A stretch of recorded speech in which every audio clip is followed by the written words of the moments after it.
Well, welcome back to our Tuesday trainings that we have every Tuesday talking about the pie of real estate. We focus on resale, distressed, and new homes. Our goal is to talk about services, how to better service your clients in these three categories.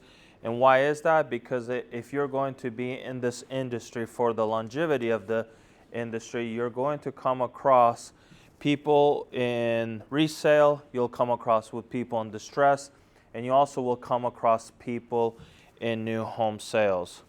The motivational thought of the day is there's a time and chance for everything.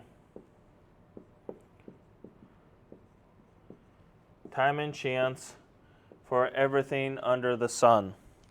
And what I call it is all of us have the same amount of time, but what you can increase your chances. And chances are increased, for example, all of us have the same hours to work, 8 hours a day. But how do I increase chances, like opportunities? The only way I can increase opportunities is if I increase discipline, if I increase prospecting strategy, and if I increase discipline in scheduling my time. So what's really important is to learn to schedule your day, then to schedule blocks within your day, like your morning, your afternoon, and then scheduling your per hour. How long? The chances. So you're increasing the chances for the opportunity. And I'll give you a simple example. When we talk even about brokers doing door knocking or open houses and things like that. If you were to door knock, and we'll talk a little bit more about distress today, who do you really want to door knock? Yes, you can door knock, 100,000 people. But is there a way to sift it down so you can increase your chances in the time that you spend door knocking? Yes, you could start asking for distress lists from title companies. You can ask about different variations of data company that talk about, what are the chances, higher chances of people selling. So this is really crucial because this creates more opportunity within the same time frame that you and I have during the day.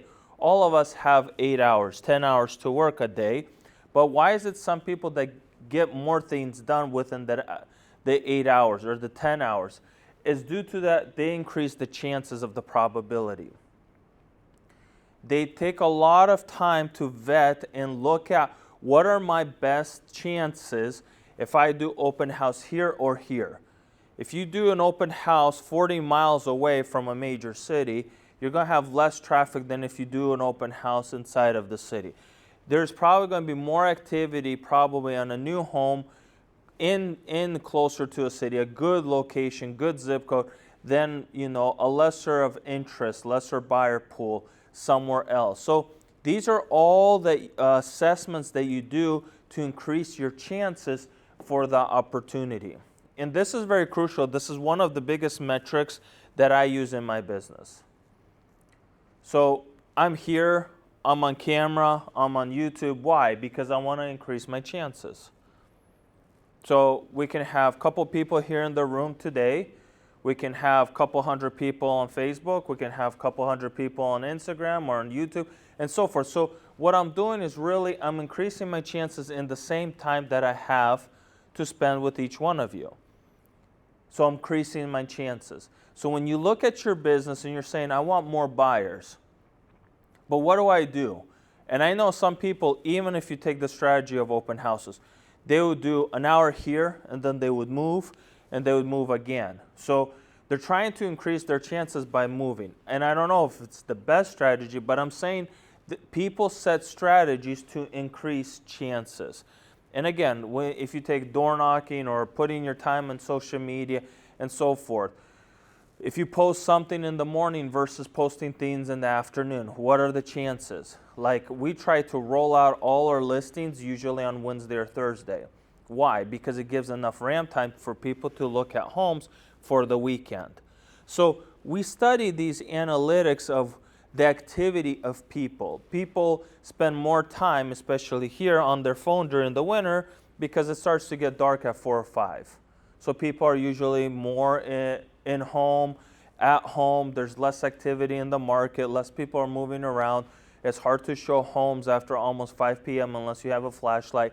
So this is the analytics that we have to do on chances on the time. So what does that mean? That means during winter seasons, I only have 6 hours of daylight. I don't have my 12 hours of daylight like I do during the summer. So what happens during these? I have to reassess my chances. What is it more that I'm going to do, and was it less that I'm going to do that I could have done during the summer? So time and chance, all of us have the same amount of time. It just depends what you do with your chances. What are you doing to increase your chances on more workflow? And again, I mean today, but media has always been a huge, whether it was radio, newspapers, now it's social media and so forth. It helps increase your chances. It started with a website, with email drips. It started with social media. It starts with buying campaigns. It starts with landing pages. Whatever the means, but your goal is to increase chances because the chances increase opportunity. Why are there less people right now? I mean, even in the trainings that we do inside of a room and more people online, because people figured out that it's just way better. It's better for them to listen on their off time when they're not working instead of going to class during their work hours. And I totally respect that and I understand that. That's why we have a lot of replay of people replaying it at their own time. So time and chance is the greatest formula that exists for creating opportunity. Time and chance. Today we talk about different sectors. Last week we talked about working with investors. We talked about what you need to do to service your investors. Whether it's just one investor who's just bought one house for a rental, or it's an investor who has an array of properties in different categories, different management companies, different layers of structure of investing. But we talked about what we as brokers have to cultivate in our business to start facilitating these transactions with investors. And it's really crucial that we slowly start to do it. And I say, if you're a broker, you should dream about being in that space, at least buying your own home, investing into the market, believing that, homes do appreciate over time. And a home that you bought today, in 15, 20 years, it'll cost a lot more. Why? Because of inflation, appreciation, population growth, and so forth. There's so many factors that will influence us as investors.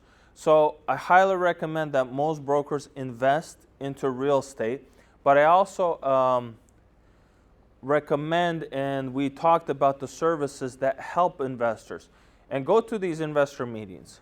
I know sometimes you get pushed back, you're like, oh, there's a room full of people with a lot of money and everything. But these people come to these networking events because they're looking to do something with their money. And you can learn a lot from these people. And I've learned a lot from these meetings where you find investors and you talk to them and you talked about how they made their wealth, or what do they invest, or what's their best return, or how do they do it with brokers inside of their market, and so forth. But there's a great opportunity on learning how to service investors. Today we're going to talk about distress.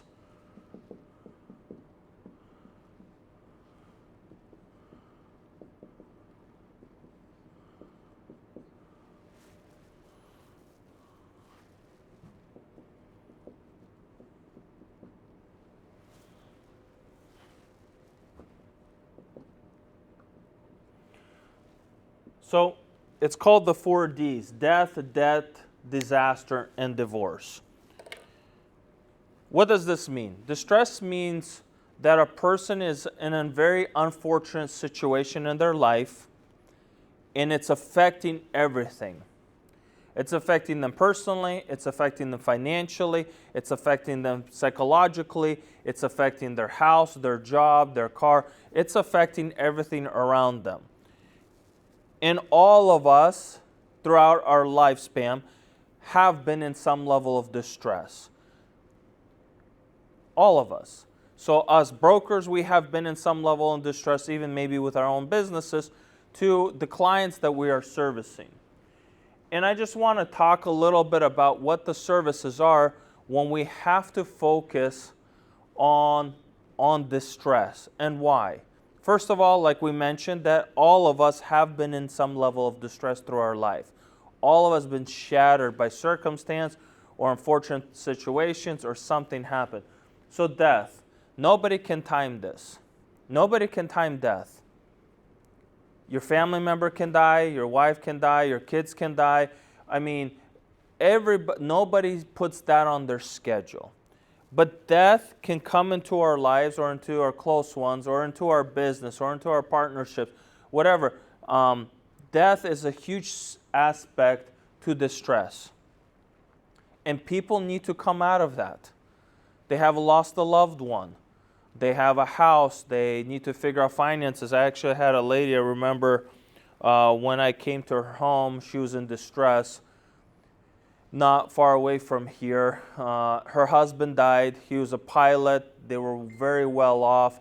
They were very well off financially. And then I show up, they're in a great neighborhood, and I look at the home, and the home is fully distressed. And I started talking to her, and for an hour and a half, I just stood there and talked to her. It wasn't about the house. It wasn't about the transaction. It was just about life. And she said 10 times or 20 times, if my husband saw me where I'm at right now.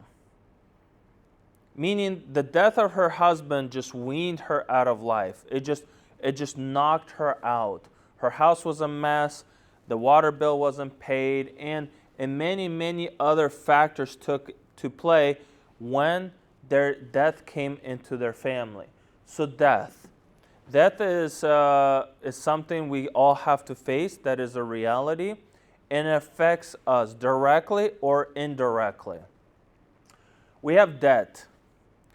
And it's either you're over leveraged or you're just living out life. We all have some debt that we have to pay for. Even if you have a fully paid off house, you have taxes that are due every single year. You have insurance bills that are due. I mean, we live in a place where we have bills coming in every single month. We have to make our payments, whether it's credit cards, cars, student loans, whether it's our mortgage, and so forth. We have debt that we carry, and it is a certain burden. Like I'll say, it's something that pushes on us or presses us in our life. And sometimes it can get overburdened. People get overburdened with their debt. They're tired, they're exhausted, they can't make it. Something in life where they're looking at all their debts and they're like, well, I can't make this payment anymore. I can't pay this credit card anymore. We can't pay for this vacation anymore. We can't pay for this. So debt is something that is part of our lives. Whether you have a little debt or whether you have a lot of debt. And we have to, as brokers, help, and I'll talk at the very end, the takeaways, but we have to help process all of this for our clients. Our clients don't want us there just so that way we can, throw them another sales pitch. And that's why we call this sector on services. We need to equip ourselves beyond maybe just studying a script. And just this objection, and I'm just going to answer it this way. We have to sometimes, or most of the time, come back to reality that people have a death in their life.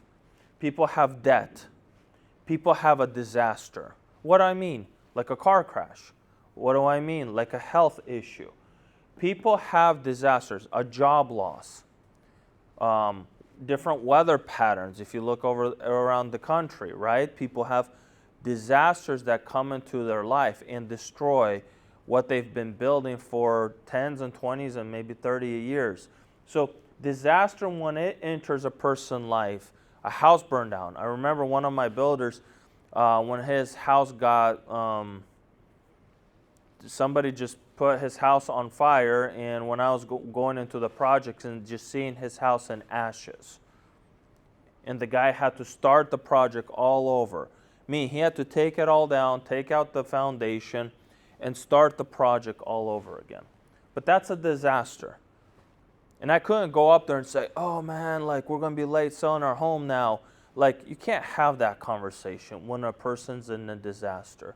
You got to figure out, okay, how we're going to work this through. Can I help you? What I need to do to, move through this transaction and so forth. And then divorce. I say divorce is like an atomic bomb exploding.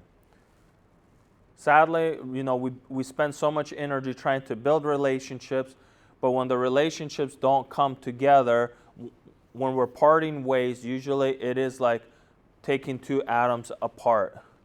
When atoms come apart, they explode. It's like taking, two human beings and separating them. Well, sadly, there's a lot of anger, bitterness. There's a lot of undercurrent things that take place that set a lot of tension. And usually it's divorce and then it's debt. Usually that's what happens. So when you look at all of this in the stress, death, disaster, and divorce, it should be part of your scripts. It should be part of your check-in list. It should be part of your assessments when you're meeting with your clients. And like I even have a client right now where I'm listing a home, and I know the question of debt came up. They moved, they got a new job, the house is vacant. So, they're carrying this payment. So it's a question of debt. It's not just a question of how do we get your house sold. It's like how do we manage this debt and this monthly payment. And the takeaway is we have to enter into not just a sales mode, but I call it therapy. We have to help people. We have to love on people. We have to take care of the clients that are in front of us. And it's not just maybe about the transaction. Maybe you have to come back there 5 times before you help this person to move forward with the file. I know when we were working with a lot of distress and a lot of debt, you'd come up once, you talk to the client the second time, the third time, the 5th time, the 8th time. Why? Because it's more therapy than just a sales pitch. You're helping people heal. You're helping people process things. You're helping people come from chaos to clarity. There's so much service that you have to do, and maybe there's things that you have to advise them or refer them to that would assist in therapy, not necessarily, oh, let's just sell your home. And again, we have to bring that into the conversation, but we cannot make that the object thing. So when it comes to distress, and this is why we talk about this, if you're going to be, they actually said, when you look at just resale as a whole, probably about 20 to 25% fits under this category somewhere. Meaning, especially with sellers owning homes and so forth, somewhere along the line, they're going through some distress. There's some underlying current that we as brokers have to eventually figure out to help our client through a therapy of how to help them service maybe their debt or leverage or call the bank or whatever we need to do, or the attorneys or whoever else needs to get involved to help them through this process. But it's not just like a sales pitch. Oh, I got to say this, they say this, I say this, and then we have a deal. It's more like, hey, we come into this meeting, we talk about this, this, and this, and we kind of maybe lay everything aside and give people time for healing, give people time to process whatever distress situation that they are in. And that's the focus that we wanted to do today, is talk about distress. Because whether you're in this for a short time or a long period, in being a broker, we have to excel in the services of how we take care of our clients. And I would say this is a huge sector.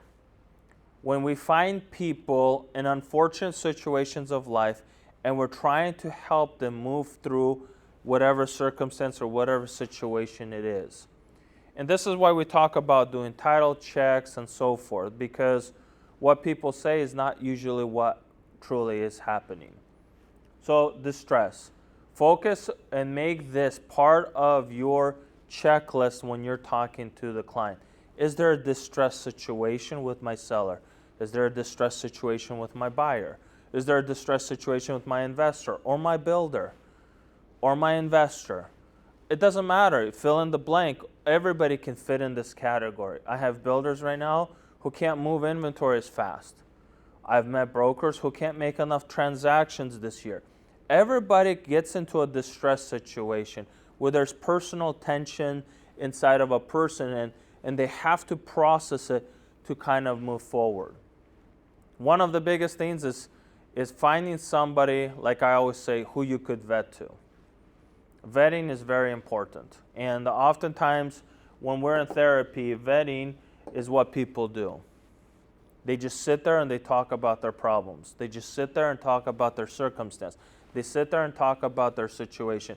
And I say that most people who have a vetting partner or partners helps them a lot in their life, where they could sit down and just talk. And oftentimes brokers find themselves in that place where they're just sitting there and listening to what's happening in the life of their client in this distress situation. So let's equip ourselves in services that we can service our clients better in this sector of distress. Questions?